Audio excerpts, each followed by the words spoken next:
Hello, everybody. Today I am here to review Wicked for Good, the second part of this two-part Wicked saga based on the musical, based on the book, based on the movie, based on the book. Non-spoiler review, so if you've not seen Wicked for Good, I won't be spoiling anything.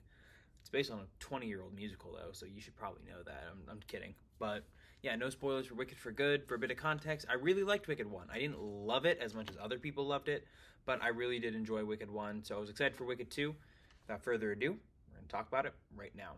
As I normally do for a lot of my positive reviews, and yes, this will be a positive review. I like to start off with the negatives, get them out of the way. I definitely think this movie has some structural and story issues in the way it deals with the Wizard of Oz. It's constantly kind of interweaving with the story, setting things up for the Wizard of Oz, and kind of dodging around it in a way where it kind of feels like it expects you to know what happened in the Wizard of Oz, and because of that, it kind of leaves out some elements that I think I would have rather have been seen. And then also kind of rushes some characters to get them into the Wizard of Oz starting positions. Like, other people get into the Wizard of Oz very naturally in a very unique, fun way. Other characters, like, oh, they gotta be the Wizard of Oz now. Push them in there. An example of this is I feel like Bach and Nessa's stories to get them into position is kind of rushed, and I feel like we could use more time with them. And yeah, and there's a lot of stuff, especially with Fiyero. I feel like we should have gotten a little bit more with them in some elements of the second half Wizard of Oz part of the film. So that's definitely a little messy structure-wise. It definitely, I think, still has the same pacing and color grading issues as the first film, but honestly, I'd say this film is better paced and color grading-wise visually stronger than Wicked 1. Not significantly better, but it is a noticeable improvement, which I think is pretty good. The songs aren't as good as Wicked 1. They're still good, but there's very few songs here that I'd say are the levels of the highest songs of Wicked 1. The best of the bunch, though, is definitely For Good, which is a great song. Truly, truly great. I loved it. Super great scene. Okay, I think I've listed all those issues. Songs, yeah. Those are my big issues with the movie. Maybe some little nitpicks here and there, but those are the things I have to actively complain about. But I have a lot of things, and the first off is I was still genuinely satisfied with this movie. You know, I thought the way they wrapped up most story elements.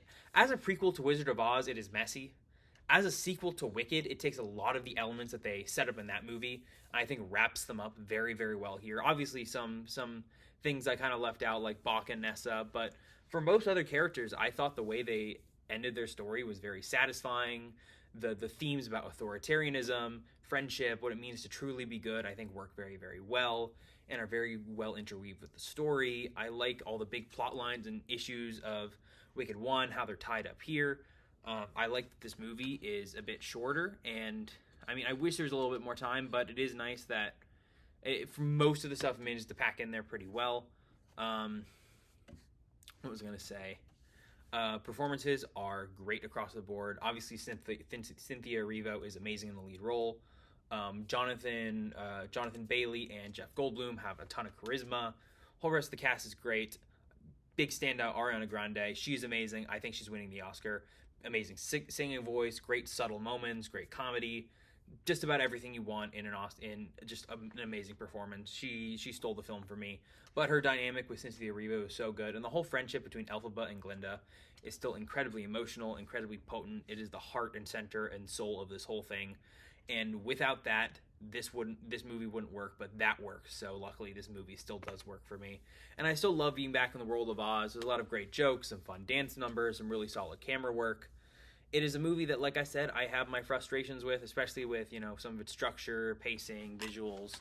Songs aren't as good as the first, but I still love the characters. I was very invested in how they wrapped up the story. Ultimately, I was satisfied. I thought the themes were really well explored. It's very emotional, and especially those last 10 to 15 minutes thought were great. I thought they were just as good as the last 10 to 15 minutes could have been. Wrapped up everything so well. Really emotionally touched me, and has a great final song to boot.